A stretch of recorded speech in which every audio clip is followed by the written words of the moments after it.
कि जागो प्रभु दारुण दुख देही ताकि मति पहले हल रही। उनकी मति हल ली गई है, उनको समझ नहीं आ रहा कि किस दिशा में चलना है, इधर चलना है कि इधर चलना है, क्या बोलना क्या नहीं बोला, हिंदू को साथ है कि मुस्लिम को साथ है कि अन्य को साथ है, कोई सदने वाला नहीं है। सब उनसे टूट चुके हैं। मुस्लिम उनसे बेहद नाराज है इस बार, चूंकि वो कुछ भाग्य से कर नहीं पाए। तो लगता है कि श्री अखिलेश यादव जी के पास कोई एजेंडा विहीन ये समाजवादी पार्टी चल रही है, दिशा विहीन संगठन है। उनको पता ही नहीं है, कभी राम की बात करते हैं, कभी हनुमान जी की बात करते हैं, कभी हिंदू संस्कृति पर टिप्पणी करने का काम करते हैं। स्वामी प्रसाद मौर्य उनके राष्ट्रीय महासचिव हैं, यानी उनका कोई भी बयान 100% उस अखिलेश यादव जी का बयान माना जाए, समाजवादी पार्टी का बयान।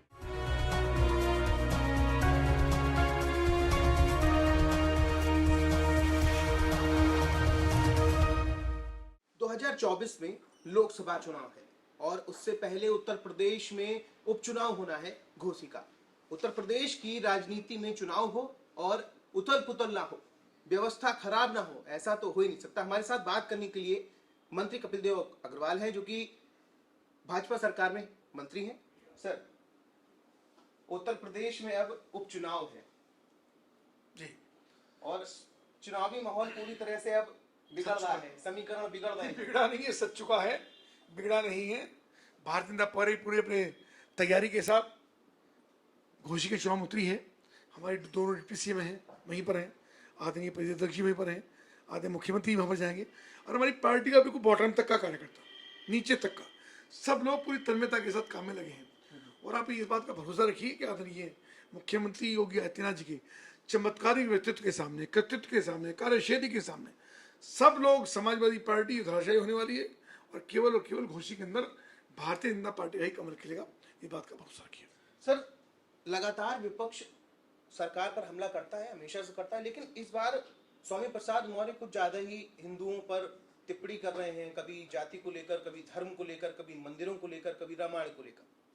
क्या लगता है स्वामी प्रसाद मौर्य के? मुझको लगता है कि श्री अखिलेश यादव जी के पास कोई एजेंडा विहीन ये समाजवादी पार्टी चल रही है, दिशा विहीन संगठन है। उनको पता ही नहीं है, कभी राम की बात करते हैं, कभी हनुमान जी की बात करते हैं, कभी हिंदू संस्कृति पर टिप्पणी करने का काम करते हैं। स्वामी प्रसाद मौर्य उनके राष्ट्रीय महासचिव हैं, यानी उनका कोई भी बयान 100% उस अखिलेश यादव जी का बयान माना जाएगा, समाजवादी पार्टी का बयान माना जाएगा। अभी उन्होंने केदारनाथ बद्रीनाथ पर टिप्पणी की, उससे पहले रामचरितमानस के ऊपर टिप्पणी की, उसके बाद आज वो टिप्पणी कर रहे हैं कि हिंदू संस्कृति और सनातन संस्कृति और हिंदुत्व कुछ होता ही नहीं है। तो मुझको लगता है कि उनकी बुद्धि जो है वो विलीन हो गई है। तुलसीदास जी की एक चौपाई है कि जागो प्रभु दारुण दुख देही ताकि मति पहले हल रही। उनकी मति हल ली गई है, उनको समझ नहीं आ रहा कि किस दिशा में चलना है, इधर चलना है कि इधर चलना है, क्या बोलना क्या नहीं बोला, हिंदू को साथ है कि मुस्लिम को साथ है कि अन्य को साथ है, कोई सदने वाला नहीं है। सब उनसे टूट चुके हैं। मुस्लिम उनसे बेहद नाराज है इस बार, चूंकि वो कुछ भाग्य से कर नहीं पाए, ना सरकार में रहते कर पाए और न ही सरकार की बात कर पा रहे। घोसी का चुनाव हो या 2024 का चुनाव हो, भारतीय जनता बात बहुत तेजी के साथ आगे बढ़ रही है, और जनता में आज लोकप्रियता, विश्वसनीयता, केंद्र सरकार की, प्रदेश सरकार की एक विश्वसनीयता समाज के अंदर आज पैदा हुई है। गरीब के कल्याण की योजनाएं बनी है। उद्यमी हो, चाहे किसान हो, चाहे व्यापारी हो, चाहे युवा हो, चाहे मजदूर हो, चाहे श्रमिक हो, किसी भी प्रकार के वर्ग के लोग हैं, सभी के लिए सरकार ने कल्याणकारी योजनाएं चलाने का काम किया है। और सबसे बड़ी बात यह है कि दुनिया के सामने भारत सिरमौर बन के खड़ा हुआ है। दुनिया के सामने भारत की जय जयकार हो रही है। पूरी दुनिया आज भारत को अपना नेता मानता है। भारत आज विश्व गुरु की श्रेणी में खड़ा हो गया है।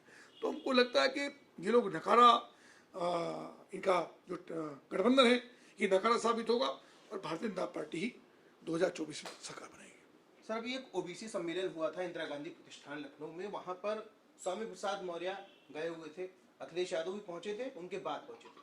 लेकिन इसी बीच वो अंदर जा रहे थे तो उनके ऊपर एक व्यक्ति ने जूता फेंक कर मार दिया, और उसमें राजू दास जी, जो कि हनुमानगढ़ी के महंत हैं, उसमें उन्होंने कह दिया कि अभी तो स्वामी प्रसाद मौर्य ने जूता खाया है, आने वाले समय में अखिलेश यादव पे भी जूता चलेगा। देखिए, इसमें तो मुझे कोई टिप्पणी नहीं करनी है, पर मुझको लगता है कि भाषा पर संयम बहुत जरूरी है। जो लगातार समाज को परित, समाज में जहर घोलने का काम हो रहा है, समाज को तोड़ने का काम हो रहा है, विश्वमन का काम हो रहा है, ये बिल्कुल नहीं चला जाएगा, ये बिल्कुल बर्दाश्त नहीं होगा। इनको इस बात का परिणाम 2024 में भुगतना पड़ेगा। सर, विपक्ष लगातार हमले कर रहा है, ओम प्रकाश राजभर की बात करें तो अब भाजपा के साथ में है, पहले सपा के साथ में भी थे। जब भाजपा के साथ नहीं थे तब भाजपा के बारे में, मुख्यमंत्री के बारे में बोलते थे। अब इस समय समाजवादी पार्टी के राष्ट्रीय अध्यक्ष अखिलेश यादव के बारे में बोल रहे हैं। तो किस तरह से ओम प्रकाश राजवर्दी को लेकर है? ओम प्रकाश राजभर की घर वापसी हो गई है, वो सही घर में है।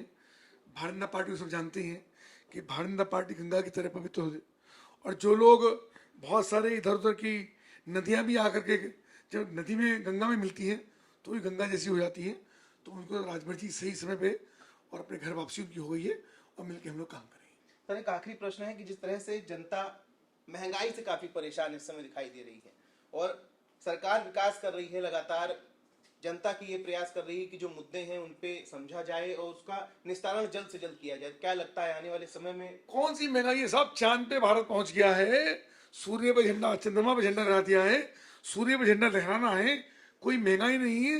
ये फिरका परस्ती लोग जिनके पास कोई मुद्दा नहीं, वे इस प्रकार की बातें करते हैं। महंगाई भी कंट्रोल में है, जीडीपी लगातार बढ़ रही है, भारत लगातार सिरमौर बन रहा है, गरीब आदमी हो, श्रमिक हो, सबकी आमदनी बढ़ी है।